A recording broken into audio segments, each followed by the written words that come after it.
later we got sitting down. Guys, give it up for Brian Kistler. Works for Stormate Games. Talented mofo.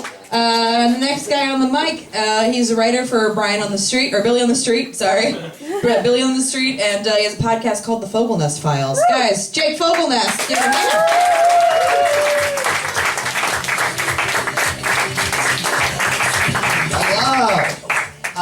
You guys know that band Imagine Dragons? Want to hear how I ruined the Grammys for Imagine Dragons? This is the fucking best. Yeah. They were sad. I'm on Twitter, which is a popular social networking website, and Grammy night, I had to watch the Grammys because that's for a job. I had to watch the Grammys, and I was tweeting about everybody. I was tweeting about, Macklemore and Ringo Starr, and I wrote a tweet about Imagine Dragons, something to the effect of, good luck to Imagine Dragons at their piano recital tonight. I hope they win the Grammy for biggest part of the problem today. So, Imagine Dragons, they have sold, not exaggerating, 3 million records this year. Apparently not from this room, but there are 3 million people that have fucking bought this loser's music. And in addition to that, they performed at the Grammys, and they were nominated for Grammys, and then they won Grammys. And then they got backstage and went on Twitter and saw that I had tweeted what I had tweeted, and they were sad about it. They got very sad. I know. So I get a phone call from Imagine Dragons' manager, who's also the brother of the lead singer of Imagine Dragons. And he just, that's what he looked like. He's fucking like, hey buddy, listen, did Imagine Dragons do something to piss you off? You don't have to be a fan of Imagine Dragons, it's fine, but did they do something to make you angry? Because Dan, my brother, he's the lead singer of Imagine Dragons, he's a really big fan of yours.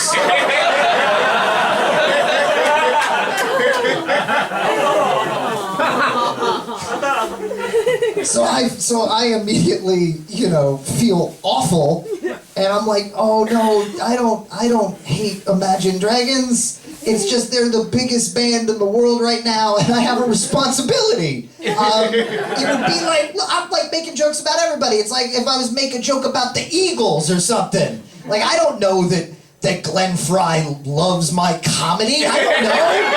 How was I supposed to know? I'm so sorry. And he's like, no, I totally get it.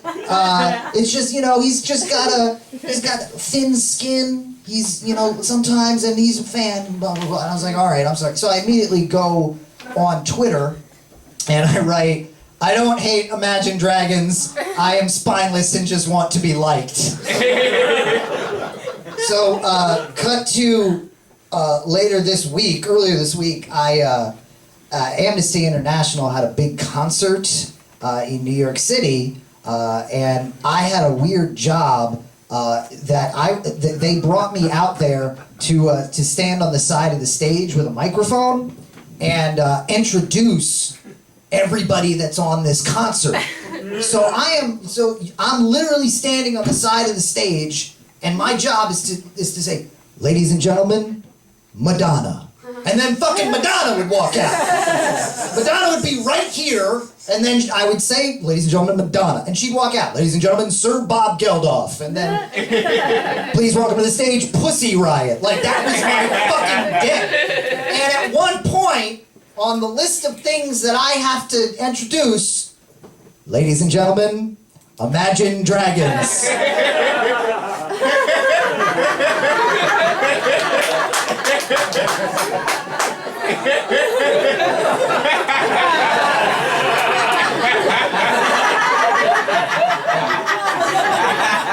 So I turned to them, I go, hi, I'm Jake Fogelnest. And the guy from Imagine Dragons just goes, "Aw," and gives me a big hug. Because he's a Mormon. That's what I learned. And he couldn't be a nicer guy, and it just proves the theory that just the nicer the musicians, the worse the band is. And he's just like, "No, dude, it's totally cool." And and he confirms it. We were just backstage at the Grammys and we saw the tweet, and I got kind of bummed out. And I'm like, I want to say, you sold 3 million fucking records! I'm in some weird part of San Francisco doing this! So be nice on Twitter is the point. Because so he was just very nice, and I felt so fucking bad. And I gave him a big fucking hug. And then I thought about it, and despite his sadness, and it's really illustrated how sad it is when you have a cartoon dragon with tears. I get it. I look like the bad guy here. There's still a part of this guy right there, even though he's sad, that took like a lot of pleasure in the fact that I fucking ruined the Grammys for Imagine Dragons. I did it. I won. Thank you, everybody.